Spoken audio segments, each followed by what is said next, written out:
Today is Tuesday, April 22nd, 2014, and you're listening to Episode 8 of Zero Fiat's Vertcoin Update.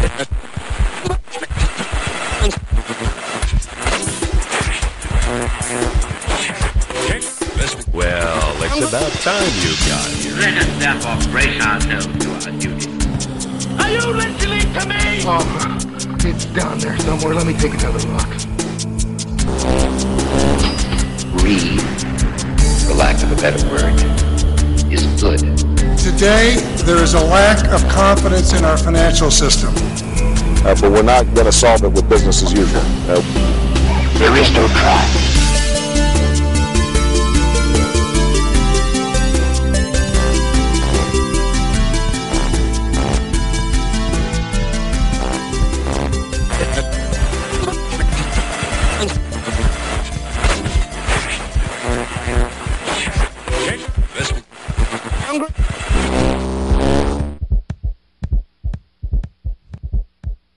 Current mining difficulty of Vertcoin is 170.4.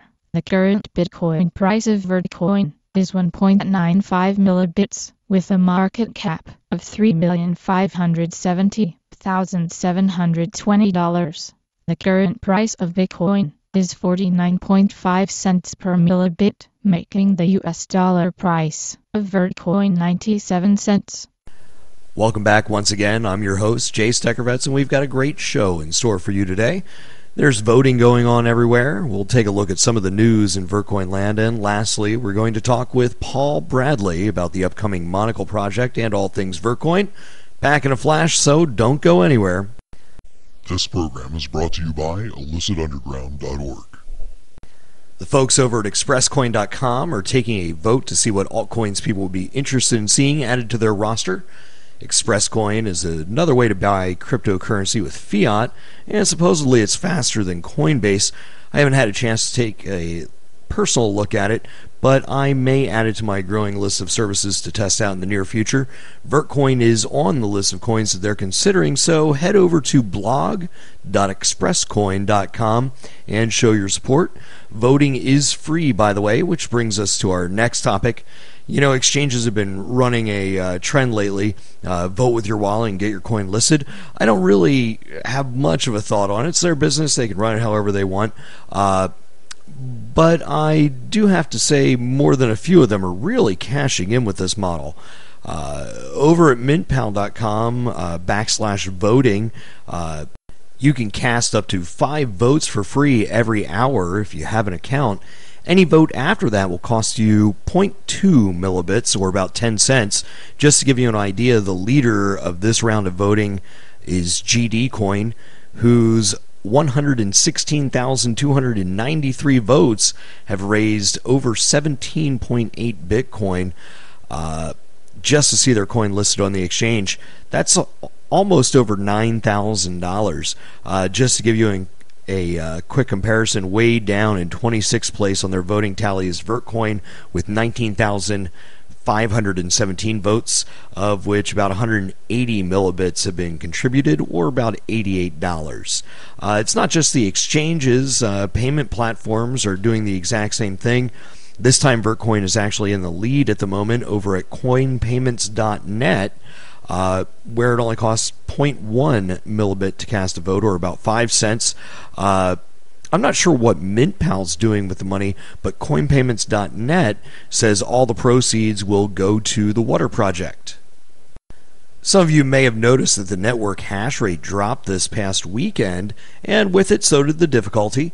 The simple explanation is that some very profitable new script coins launched in the last few days, and we've seen some miners migrate just while the getting's good. Don't worry, they'll be back. But in the meantime, now's your chance to point your lower hash rate GPU at a Vertcoin P2 pool and cash out a little bit more. Rumor has it there could be some new marketing material that'll be coming out in the next few weeks for Vertcoin.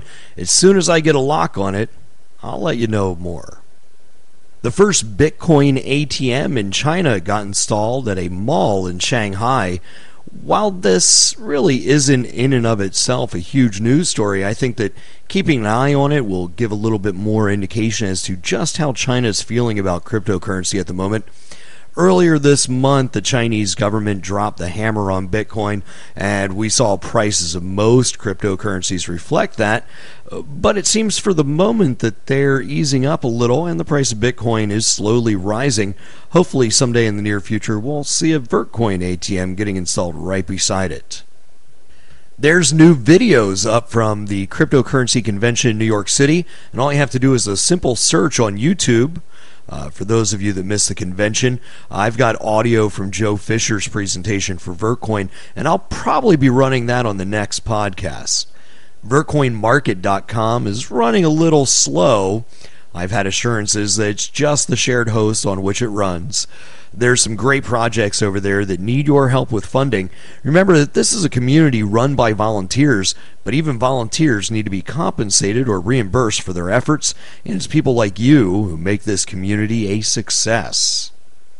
Last month, AMD announced the new socketed system on a chip, Kabini. It's a quad-core SoC running at about 2 gigahertz. The PS4 uses a custom 8-core SoC from AMD. These are very small form factor, and AMD aims to keep the prices really low. What's interesting about these systems is they only use 25 watts of power. And since everything's combined on one chip, meaning the CPU, the North Bridge, South Bridge, and GPU, I'm not saying it's the best way to mine, but for the wattage and the price, coming in at under $70 for the 5350 Kabini APU and motherboard starting at just about $40, you've definitely got a cool little system that could sit on your desktop, mine a little on a P2 pool, and help you understand the intricacies of setting up a larger miner in the future. That wraps up some of the news of this week. Just a few days ago, I got to sit down with developer Paul Bradley and talk about the upcoming Monocle project and a whole lot more. Stay tuned. That interview is coming up right after the break. Have your 5, 10, or 15-second spot played here. For more information, contact us at our address given at the end of the show. This program is brought to you by illicitunderground.org. Here with Paul Bradley. Paul, could you tell us a little bit about yourself and just a brief introduction, how you got involved with Vertcoin? Yeah, sure. Okay, so when it comes to cryptocurrencies, I mean, I've been interested in cryptography and information security for a sort of number of years, on and off. It's not really it wasn't really an active interest at the time, but it's something that I have some background in, both professional and just as a personal interest. And I never really caught the Bitcoin train. It was something that at the time wasn't something that was really on my radar.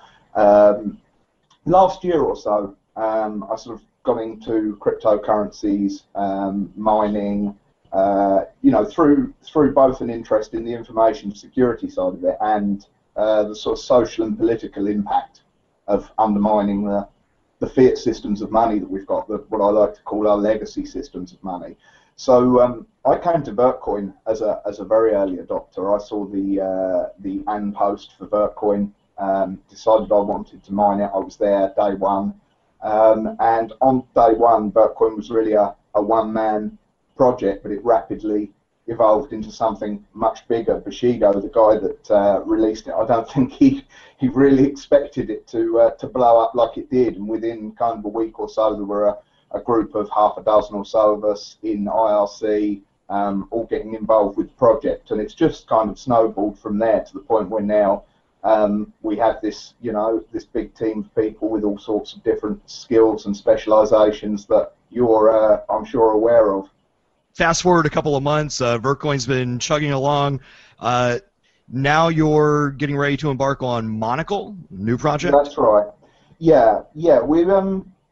We started a couple of weeks ago. We sort of started thinking, well, what's next? What's the interesting thing to do next? I mean, alongside the development that we want to do on Vertcoin and the new features that we want to implement there, we also wanted to experiment with merge mining. I'm sure you're aware on the SHA-256 chains, like Bitcoin in particular, there are a number of merge mine coins. So if you're mining Bitcoin, you can be mining Namecoin at the same time, for example. and the work that your miner is doing counts on both blockchains. So we were interested in implementing something like that on adaptive N script, so on the Vertcoin chain, and the result of that is Monocle, which is kind of approaching being ready for release now. There's a bit still to do. We haven't said too much because I don't think any of us believe in the sort of overhyped launches that you get on Bitcoin Talk, where people announce things way in advance of having them ready. And yeah, I guess really it's a case of watch this space on Monocle. It's getting there. So when you say merge mining and combining the hash rate, that's also combining, adding power to the security of the system?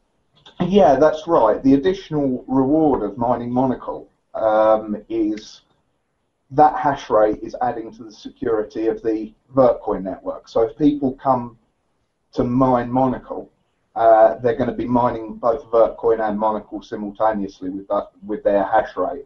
So this is part of the rationale behind developing Monocle, is that it also gives other people who want to innovate around the Vertcoin idea and to release new chains with different economics. It gives them something that they can clone and use as a basis for other side chains off of Vertcoin, so that all of those coins, rather than competing with us for hash rate, are complementary to Vertcoin and add to Vertcoin's security. Okay, so you're saying this can kind of be a sandbox for other developers then to play in as well? Yeah, and Monocle to some extent is a sandbox for us. I mean, obviously we have a test net, but the issue with testing things on the test net is that things that you want a decent hash rate to test, you can't really get. It's just us guys in the development group throwing our own personal mining resources at it. Whereas the rationale with Monocle will be that it's a kind of halfway house between the Vertcoin testnet, where the coins have no value and there's no impact whatsoever to making any change, and then there's full-blown Vertcoin, where the coins obviously have value, there's people's money invested in it, and changes have to be carefully screened and reviewed. Then Monocle will be kind of halfway house between the two, where there's value to the Monocle chain and the security on the Monocle chain, but we'll be more readily able to make changes and test new ideas that might eventually make their way into Vertcoin. So I saw the brief announcement that was posted. There was something in there about the difficulties or the block reward actually starting very minimal and then progressing as it goes on? Yeah, that's right. The first 1,000 blocks will be a ramp up from a very small block reward to the full block reward. We've done quite a bit of modelling on the economics of Monocle, looking at how the side chains off of Bitcoin, the merged mine coins, how have they found a price, and how do we take a scientific wild-ass guess of how many Monocle should there be, and how rapidly should it inflate, and so forth. So I think the economics of the two playing off against each other is going to be quite interesting. We're looking at 1/10 of the total circulation that the mainline Vertcoin has, so there will be 8.4 million Monocles, and Monocle will mine quite quickly, so Vertcoin won't be completely mined for many years. The halvings are every 4 years or so, whereas on Monocle the halvings are more like once a year, and in about 5 or 6 years it will transition to a transaction fees only incentive to mine it. So you're not going to have a sort of launch like with typical Litecoin-based coins, where up until block 2160, the block rewards are still really high, and so it makes it seem as though a majority or a large percentage of the coins are getting mined very, very quickly. Yeah. I mean, Monocle will mine out fast over the period of a few years, but we're aiming to make the launch as fair as possible, and to get us in a situation where the very early adopters, that curve's kind of flattened a little. Now, along with you were mentioning that you're combining the hash rate, so you're going to be able to mine Vertcoin at the exact same time off of this chain. Now, is that going to make any impact for, say, lower hash rate miners? Well, the thing with low hash rate miners is there's been quite a lot of talk about this on the Vertcoin chain recently. We're very fortunate to have the largest P2Pool adoption of any blockchain that I'm aware of, certainly. So Vertcoin P2Pool has been an enormous success, and I'm very proud of that, very pleased to see it. You know, I think that's absolutely central to the security of the network. But P2Pool wasn't optimal for very low hash rate miners. Recently, I'm sure you've probably seen there have been second and third P2Pool networks have sprung up. Also, one of our core devs brought out a P2 proxy solution. I think that whatever we do when it comes to the mining side of Monocle, we'll be focusing on trying to make it accessible to as many miners as possible, whether their hash rate's big or very small. Yeah, I noticed the the different chains of the P2 pool. As a matter of fact, I have my low hash rate miner directed at the third one right now, and it does okay. And I've been really interested in looking at the P2 proxy. So it's nice that you're making this much more accessible to a majority, which is going to help create that decentralization that cryptocurrency really needs. Yeah, for sure. And I think also, an awful lot of the aggregate total hash rate is smaller miners. You know, those little hash rates all add up. And I think people tend to underestimate that sometimes and not realise how much of the security comes from the guy mining with, one GPU.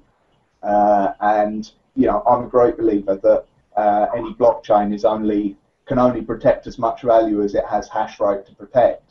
What are you seeing as far as the future direction of Monocle and also of Vertcoin?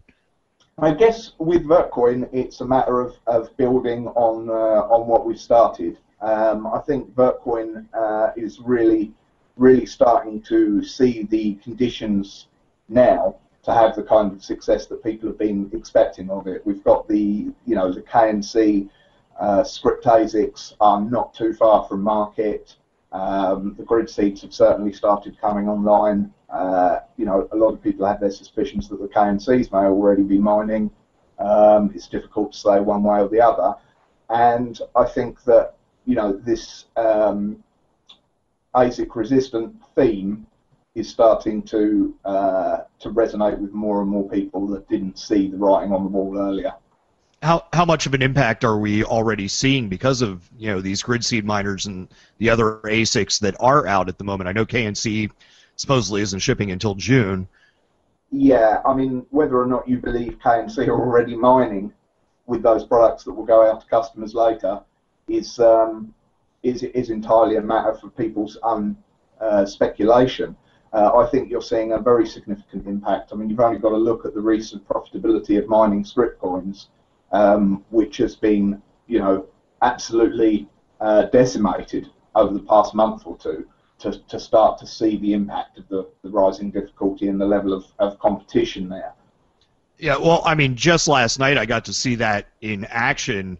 One scenario of what's kind of going on, someone had just set up a pool for a new coin, and within about 3 hours it was already up to 32 megahash. Mm-hmm. While getting up to that, ramping up over the course of days has been typical in the past. It just seems as though people are just throwing all this mining power at anything new that they can actually find at the moment. Yeah, and I mean the hash rate increases. I find it utterly bizarre when you see some of the people that. Everyone's entitled to their opinion, and I'm quite open to the idea that I can be wrong about this. But I clearly, with my involvement in the Vertcoin project, am not a believer that ASICs secure a network. And people say, well, you have this massive hash rate. Look at Bitcoin. It's no harder to 51% a blockchain that's using ASICs than it is GPUs, because if the playing field is level for everyone, then what it really comes down to is that you have to invest a similar amount of money to secure a majority of the mining power. So it doesn't really matter whether a blockchain is secured with ASICs or whether it's secured with GPUs. If it's a level playing field for everyone, and everyone's using the same kind of hardware, then you can kind of compare like with like. And if Litecoin or Dogecoin or whatever other script coins see their hash rate increase 100 times as a result of ASICs, it doesn't make them 100% more secure. It's a matter of how much money is invested in that hardware mining that chain. Yeah, basically how much has been dumped in and how efficient it is as well versus the cost ratio. Yeah, and in the shorter term, if you look at the situation right now, for example, well, you know, you've got these ASIC manufacturers that are effectively 51% in these chains, or have the capacity to do so, even if they don't mine with that hardware before they ship it to customers. Yeah, that was actually one of the things I remember seeing on Slashdot a couple of months ago, where one of the largest Bitcoin pools basically made a public promise that they would not do a 51% attack. And I just kind of said, you know, that's sort of like the modern institutional banking system that we have now, is that, well, they promise that they'll be good stewards of our money. Yeah, you know, exactly, and that wasn't the idea. And that's one of the main things that attracted me to Vertcoin, was the fact that, you know, let's try to keep it decentralized. Let's try to make everybody count. Yeah, and I mean, this was the original vision of Bitcoin. The whole idea of Bitcoin was that the security rested in the decentralization of the network and in the inability of any individual or small group to compromise that security. You can't you can't make these things rely on trust. You have to design security into the system so that it's impossible for people to compromise it, or impractical at least. Right. Well, let's change gears a little bit. The stability of Vertcoin has been remarkable over the past, say, 2 or 3 weeks. You know, it's been hanging around the same price. How do you interpret that? I guess I interpret it as reflecting the trust that's put in the Vertcoin chain, as the fact that we've got the hash rate to protect a decent amount of capital, that people expect Vertcoin to remain stable, and I hope it also reflects an element of trust that the community has in the people that develop it. I mean, clearly we're a decentralized cryptocurrency. Vertcoin is no one's to control or direct. But I mean, if a chain has no active development going on behind it, that's obviously a big problem for trust from the community. I hope that it reflects that people think that Vertcoin is in a safe set of hands. One of the things that I noticed was that it seems that every time the Bitcoin price was really taking a hit, that Vertcoin sort of balanced out, almost as though people were using it as a hedge. Yeah, I think so. I think there's an element of that, and I think Vertcoin has, not only the potential for future appreciation in price, but it's also something that people feel safe leaving money in.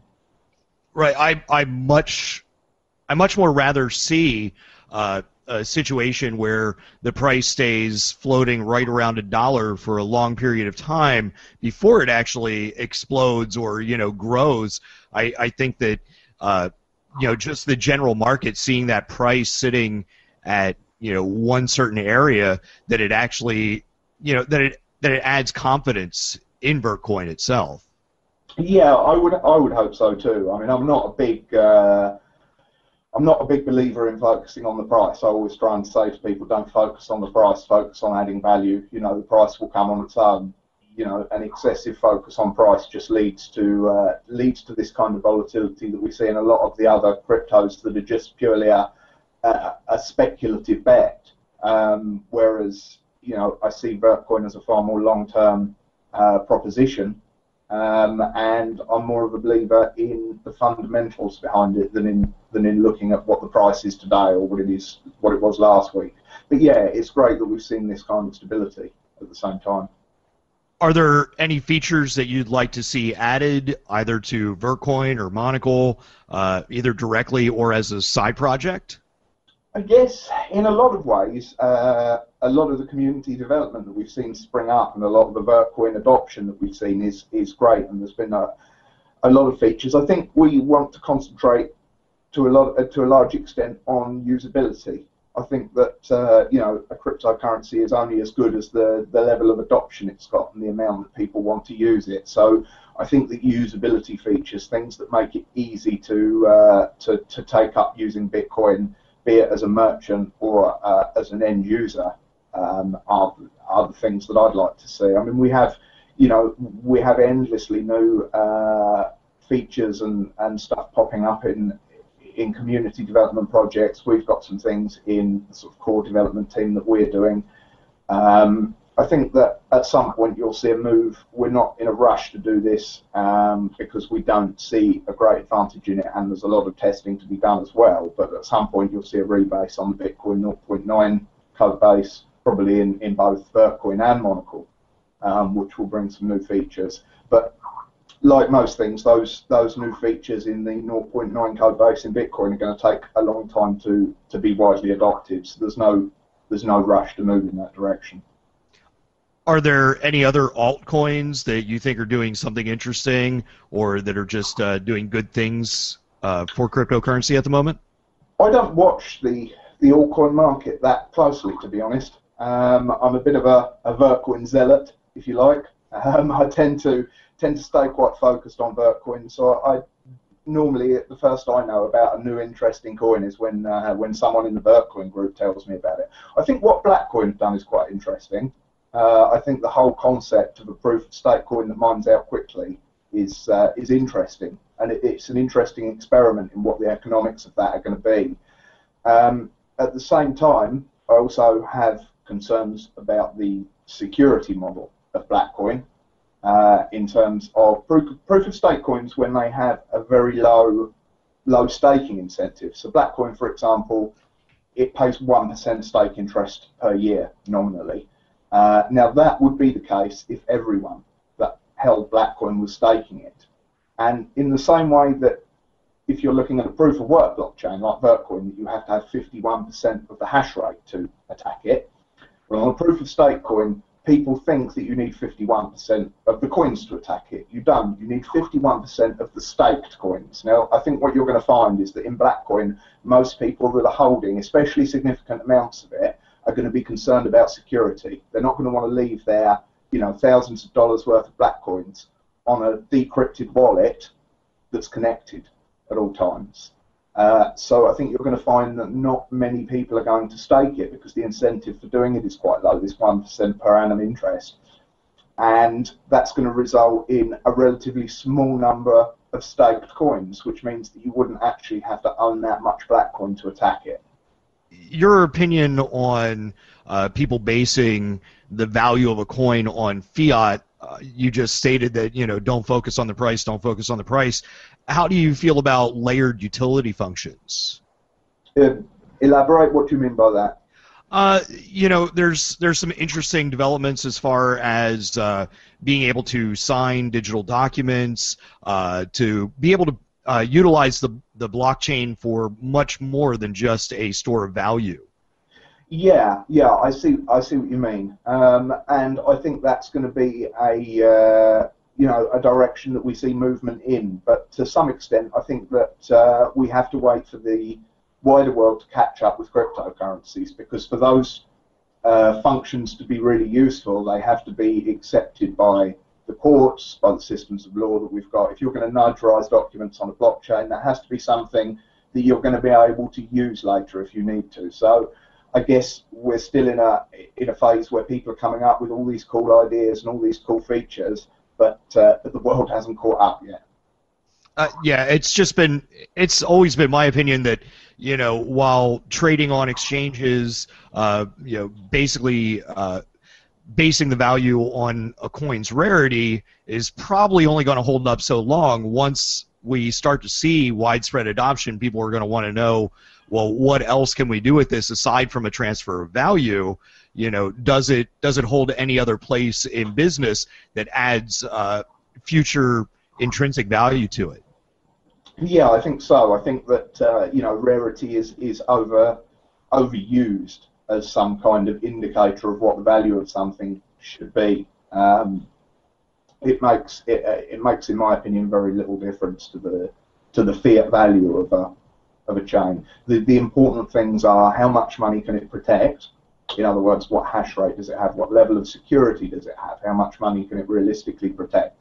So you've got to make an attack on that blockchain impractical. You've got to make it cost so much that what you would gain by attacking it isn't worth expending the money that it would take to attack it. So that is determinant number one, in my opinion, of value. And the second, and probably equally important determinant of value, is the utility. As you just said, how much do people find use for it in everyday transactions? Well, and I think that eventually that cryptocurrency is going to be so ubiquitous in everyday life that we don't even realize that it's going on, that it's being used for functions that we've taken for granted that may have taken days or weeks to accomplish before. Now we can do things instantaneously around the world and just streamline how we actually operate, be it in our personal lives or also our financial lives, in our company lives as well.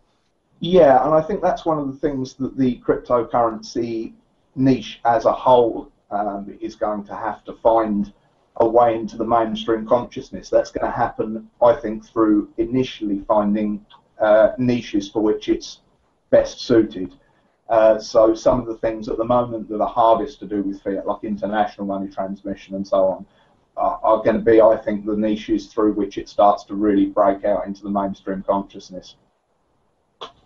So what are your thoughts on a foundation? Right now, Vertcoin seems to be sort of a social volunteerism or a social anarchism. Do you think that there's a call for a centralized body to represent the currency? Not at all. I'm not a great believer in this foundation idea. I think, in a sense, it's a necessary evil that we have a bunch of people, that talk every day about Vertcoin and do development stuff. It's great, it's great that we have this kind of activity, and obviously that's it's very important. But at the same time, if you're going to maintain the decentralized ethic that's so important to a project like this, then I think the whole idea of a foundation is kind of antithetical to what Vertcoin stands for. Do you think that maybe something should be set up before someone else comes along and just says we are the Vertcoin Foundation? I think if someone wants to come along and say that, more power to them, and see whether or not the community actually adopts that and wants to give any Vertcoin to it. At the moment, we already have vertcoinmarket.com, through which we've run several fundraisers, and I think you'll see more of those in future. But I personally am of the opinion that we should let the community vote with their wallets. If people want to fund a new project or a change, or don't want to fund it, then that says everything about what people value and what they'd like to see happening. That's actually a great way to look at it, at least in my opinion, because I've seen so many things going on with we have the Bitcoin Foundation, and it seems as though it gets entrenched in its own politics more than it does sometimes the actual business of Bitcoin. Yeah, exactly, and that kind of that kind of thing. It's very hard, I guess, to resist that kind of entrenchment and those kind of structures growing up as something gets bigger and bigger. But we're obviously, doing our best to resist any movement in that kind of direction. Well, and I mean, it's kind of natural because let's face it, all of us grew up with these old institutions or legacy institutions, and so I think it's kind of a natural progression for us to emulate, some sort of what we've seen before in the past, how things have always been done, even though we say we want to do it differently. Sometimes it has a tendency to flow back towards until it finally gets out of hand and you realize that you just created exactly what you were trying to get away from in the first place. Yeah, and I mean, familiarity is comfortable, and it's hard to to accept new models of the way that things work. But I think that that's going to happen. I mean, if you look at how things change with the growth of the internet, much the same has happened. A lot of these institutions and organisations try to impose an old model on a new medium, and more often than not, it just doesn't work. In your opinion, what do you think the community can do in order to become involved? Spread the word. Everyone can do something. That's something that I'm, always keen on trying to tell people. We don't just need people, writing new code or developing new uses for Vertcoin. We also need people talking about it. We need people spreading the word to the next group of people who are going to be interested, who are going to dip their toe in the water of cryptocurrency and are going to find this, this whole niche. In an ideal world, what would your killer app be? What do you think the best thing that could pop onto the scene tomorrow and be fully functioning? What would the best thing be for Vertcoin?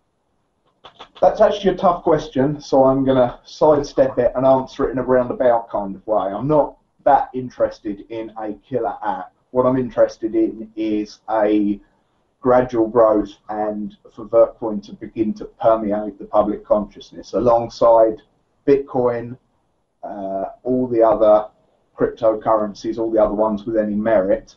I'd like to see the kind of growth in adoption that we're going to see. So if you look at the earlier days of the internet, it wasn't so many years ago that people were going to internet cafes, and then you had kind of the dial-up revolution, and then the start of broadband, and people just built and built on it, and the landscape now is completely unrecognisable to what it was. People found ways to use the bandwidth and the connectivity and the ubiquity of the internet now to do cool new stuff. And I think you're going to find that the same happens with cryptocurrencies, that it kind of seeps into the public consciousness, that at first it's these few merchants that we see, because people say, oh, well, Bitcoin, for example, is widely adopted. But it's really not if you take a bigger, more global view of it. It's so remote from ordinary people's experience. And if you go, to the pub and talk to a bunch of people about Bitcoin, I'd be surprised if you'd find, one in 50 that even had heard the word Bitcoin more than once. Most people have no idea what it is. They have no idea why it's secure, how a blockchain works. They wouldn't trust it with any money. We'll gradually start to see a seeping through, and this is why I said that that I'm interested in people who are into Vertcoin spreading the word, not among other cryptocurrency devotees, but among the ordinary people that they know, their family, their friends. Start to spread the word, because it will gradually seep out into the mainstream that way once people realise that this is that this isn't something that can be hacked, that the security is innate in the system, because a lot of people that aren't technical don't understand how the security in a blockchain works. If you say Bitcoin to them, all they think is what happens when someone hacks the Bitcoin server. Right. There's a lot of ignorance out there. It's amazing the pub conversations that I find myself getting into when I try to explain cryptocurrency, and specifically Vertcoin, when someone has actually heard of Bitcoin and they say, well, why do we need, I've heard of Dogecoin, I've heard of this and that, why do we need more than one cryptocurrency? And my argument has always been, Diners Club was the very first credit card out there, but nobody asked American Express why they decided to put out a second credit card 7 years later. Yeah. I just think that the more networks that we have that can provide these sort of transactions, that it helps make everything ubiquitous, and each one's going to offer its own features, different fees. Yeah. Also, why would you put all your trust in one algorithm? Just as you wouldn't put all of your money in one bank, why would you put all of your trust in one algorithm? I mean, Bitcoin seems extremely secure. It has a lot of hash rate. We don't know of any major weaknesses in SHA-256, at least not in the way that it's used in Bitcoin. But if a weakness does become apparent, or a weakness becomes apparent in script, for example, why would you put all your trust in one blockchain? Is there anything else that you'd like to put out there for the community? I guess I'll come back to what I've said, which is that what we really need from the community is for people to spread the word, do what you can. Everyone's got some specialization, everyone's got some skill that they can use to do that little bit for Vertcoin. And when you take the large number of people that are interested in Vertcoin, that are holding it, that are mining it, that are trading it, if every one of those people spent 5 minutes today doing something for Vertcoin, that would be immense. Well, thank you, Paul. I thank you very much for taking your time to be with us today.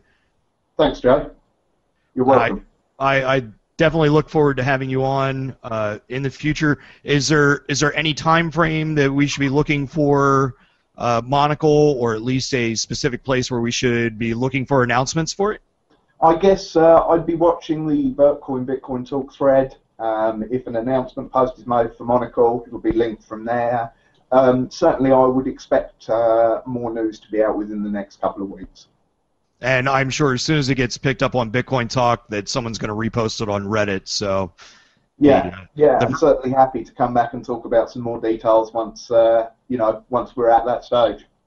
Excellent. Well, thank you again. All right, great. Thanks very much, Joe. That wraps up the interview, and it also brings the rest of the episode to a close.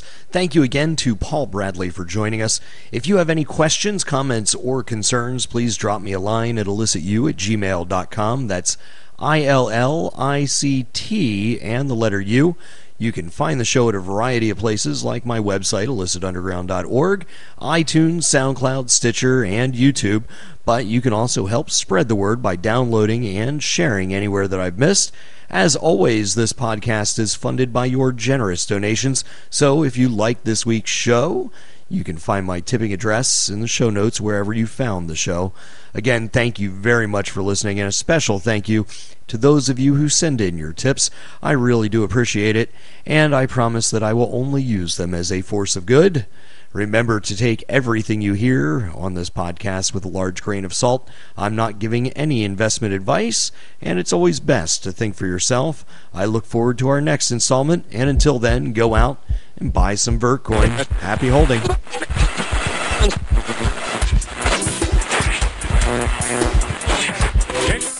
Well, it's about time you got here. Let us therefore brace ourselves to our duty. Are you listening to me? Oh, it's down there somewhere. Let me take another look. Greed, for lack of a better word, is good. Today, there is a lack of confidence in our financial system. But we're not going to solve it with business as usual. There is no try. There is no try.